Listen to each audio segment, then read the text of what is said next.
Yes, alright. Nkulamusizaako nnyo mukwano gwange naye sinzo bango tuuliriza webale kwekuumira ku mayengo gano aga Yugi Update TV.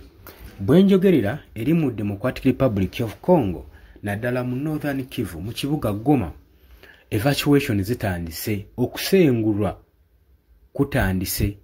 Jjukira nti nno okusinziira ku ndagaano ne agreements ezaakoleddwa amagye g'eggwanga erya DRC gatandise okubanga gasengulwa okuva mu kibuga Goma. Tugenda kubanga tulukuwa oli ku Yugi Update TV gwe yenna ampuliriza era nga nkutegeeza nti no gwatannatwegattako kirira wansi waliwo ekigambo subscribe kikoneko ojja kubanga otweyungako ddala butereevu. Abali emitala amayanja sibeerabidde nammwe mbalamusizaako nnyo mwebale kwekuumira ku mayengo gano mwebale kukola butaweera okulanga muyimirizaawo amayengo ga channel eno. Abali ku mulirwano wano e Kenya nammwe mbalamusizaako nnyo mwebale kujja mu comment section mwebale commentinga mwebale kulikinga mwebale kusharinga. Kakati nno okusinziira ku bigenda mu maaso mu Democratic Republic of Congo okusengulwa kuno kwazze oluvannyuma lw'enteeseganya ezabaddewo wakati w'ekitongole ekya United Nations nga kikuliddwamu representative waabwe. Okwo kwe kwabadde DRC government saako n'abayeekera ba M23. Enteeseganya zino west atambudde. Okusinziira ku Democratic Republic of Congo security source and UN source bagamba batudde ne bateeseganya ku ki ekiyinza okukolebwa okuzza emirembe mu Democratic Republic of Congo. Era weebutyo tebaabalandiza bagenze maaso ne bakoowoolerawo olutuula lwa meeting okulaba nga bano ababiri bakkiriziganya gavumenti ya DRC saako n'abayeekera ba M23. Kugambye meeting yabaddemu basatu, M23, DRC government saako ne UN, United Nations.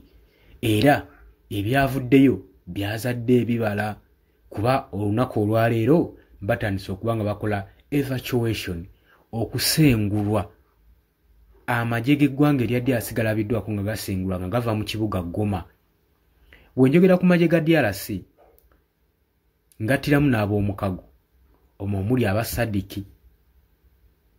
Jjukira na bano badde balwanira wamu n'abajaasi ba gavumenti ya DRC.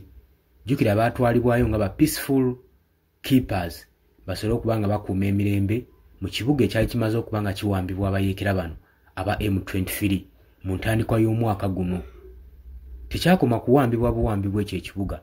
Nagambye nti abayeekera okumala bajooga bagenda mu maaso n'okuba nga balonda ne gavana omupya, balonda obukulembeze obupya mu kibuga ekyo. Oluvannyuma lwa gavana yali aliko okuttibwa ku front line ng'emmundu ekyaseka ebiseera ebyo. Tebaakoma ku kyakukyusa bukulembeze kyokka wabula ne backing system baagikyusa ne batandika operatingira system yaabwe mu financial statuses operatinga system zonna financial system baazikyusa. Era n'abanga Felix Tshisekedi takyalina nkwaso wawa abakwasize nnyo. N'olabye olutalo omusajja atubadde lumunemeredde. Abasajja bano abayeekera ba M23 balina embala. Ne bwe bagambibwa nti nno baliko omuntu emabega babaakinga. Newankubadde bajja bakirumiriza buli lukya nti bano babaakingibwa amagye ga Paul Kagame oba ne gavumenti ya Paul Kagame. Kyandibanga kituufu kubanga abasajja bajja ne strategy nga kizibu nnyo kubanga babafuŋŋana era nga babafunza. Buli kimu kyolaba kibaali bakola baali batambulira ku mbala. Buli kimu kyali ku mbala. Gavumenti ya DRC negezaako n'okuba nga ebakangakanga ng'ebateekako sanctions n'etuuka n'obbateekako omudidi gw'ensimbi nti atukwatira ku bakulembeze bano ab'akabinja k'abayeekera bano aba M23 abatumazeeko ebbanga eddene ng'atuliisa akakanja wa kukwasaako emikono ebiri.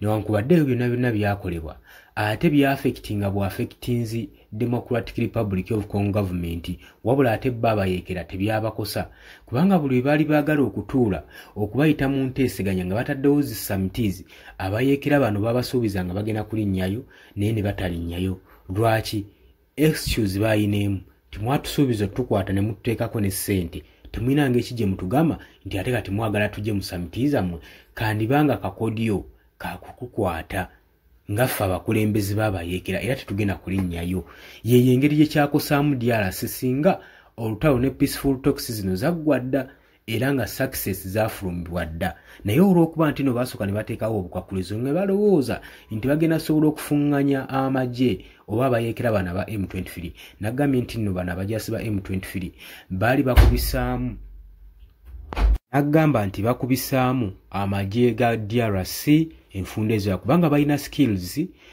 bamalirivu ate n'ekirala ng'oggyeko ekyokuba nti nno bo baali balwanirira bulamu bwabwe baali committed ekimala ku kiki bagenda maaso n'okukola ekitaali mu magye ga gavumenti ya DRC nti experience yali ntono ate nga bo balwanirira na ssente ate nga ne ssente ze babawa ntono nnyo ate nga n'obusente basasulwa butono ddala ndowooza olaba obunafu we bujjira kakati nno oluvannyuma lw'abayekera bana ba M23 okubafunza ne babadefeatinga era abamu balabako nga bali treatinga amagye g'eggwanga erya DRC wabula tebakumuuko ne bagenda maaso n'okuwamba ne airport saako Buvuma ne Bukavu obubuga bwonna obusinga baabuwamba kakati baatudde wansi ne bagenda mu nteeseganya basobole okuba nga basengula amagye g'eggwanga erya DRC agali mu territories mu kibuga Goma eyo mu Northern Kivu era evacuation zaatandise olunaku olwaleero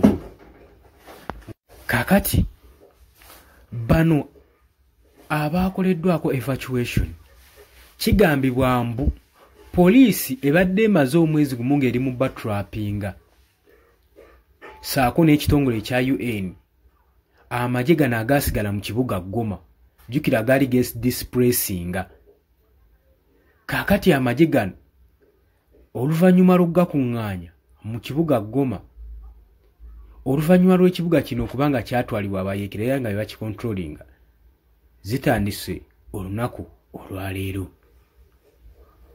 International Committee ya Red Cross egamba yakampaningiddwako oba yayambiddwako n'olukangalala lwa convoys okuva mu Goma paka mu kibuga Kinshasa nga basitudde amagye agali disarmed nga tegalina byakulwanyisa mu ngeri eri personal saako ne ba family members baabwe okuva mu bases ez'enjawulo bano babakuŋŋanyiriza okuva mu bases ez'enjawulo ne mu nkambi gye babadde beenkukumye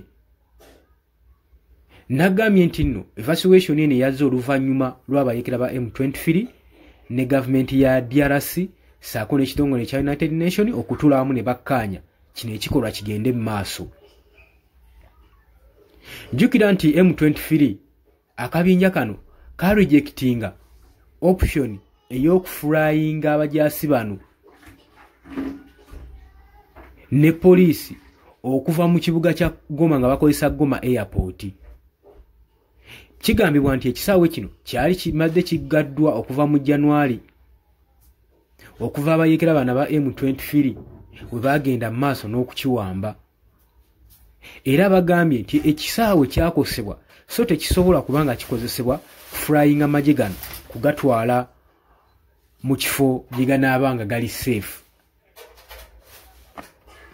kakati oyinza okwebuuza abajaasi bano bwe bakozeko evacuation babadde babeera luddawo ate ng'ekibuga kyawambibwa bayekera ba M23 kigambibwa nti bano olutalo olw'okumala badifeatinga baddukira poliisi n'amagye gaddukira mu nkambi za UN za United Nations era babadde ku campus eyo nga basiisidde jjukira nti bano ba peacemakers mission mu DRC kizibu nnyo bakolako obulumbaganyi kati abajaasi n'amagye saako n'abasirikale baddukira eyo gye bafuna obudamu era basobola okutoloka ku magye g'abayeekera bano aba M23 oluvannyuma lw'okuba nga bakamala okuwamba ekibuga Goma. Kigambibwa nti 1,500 abajaasi b'eggwanga erya DRC abaali babeesingibwa era be babadde beekukumye mu nkambi za United Nation. Kakati nno kino ekyamaze okuteeseganyizibwa bwalabiddwa wawuliddwako akasimu akakubiddwa ne officer okuva mu DRC ng'akakubira aba AFP ng'agamba nti nno yabadde atidde olugendo luno olugenda okukozesebwa ate nga zikontrolingibwa n'abayeekera ba M23 ate nga ze territories bagenda okuyitamu era ng'agamba tiyeesiga kagurupu k'abayeekera bano era y'ensonga lwaki yali tayagala kukkiriza ba passengers bano babeere nga bakozesa enguudo zino nga basuubira nti konvoyi yaabwe yandigwa mu ambushi. ICRC egamba nti mu statement yaayo okwevacuatinga kuno operation eno ejja kutwala ennaku eziwerako era nga kyetaagisa parties ez'enjawulo zigetinga involved era ne communities wabeerewo commitments ezikolebwa okwenshuwalinga safety eri abantu bano mu convoys zibagenda okuba nga zibeevacuatinga. Kitegeerekeka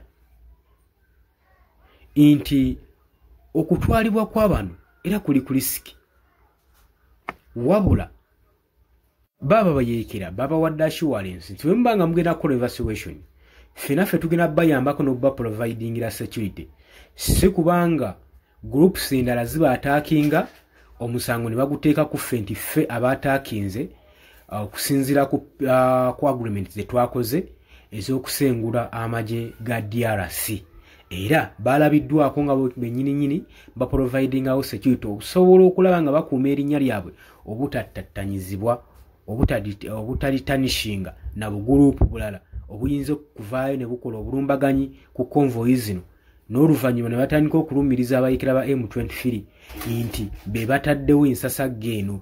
Ekyo kyo bakyewaze. Obadde oli ku Yugi Update TV nga kosinzira oba ng'otuwuliriza webale kwekuumira kwa mayengo gano. Mbagala nnyo mwenna bali emitala w'amayanja mwebale kwekuumira ku Yugi Update TV. Mbagala nnyo mweraba.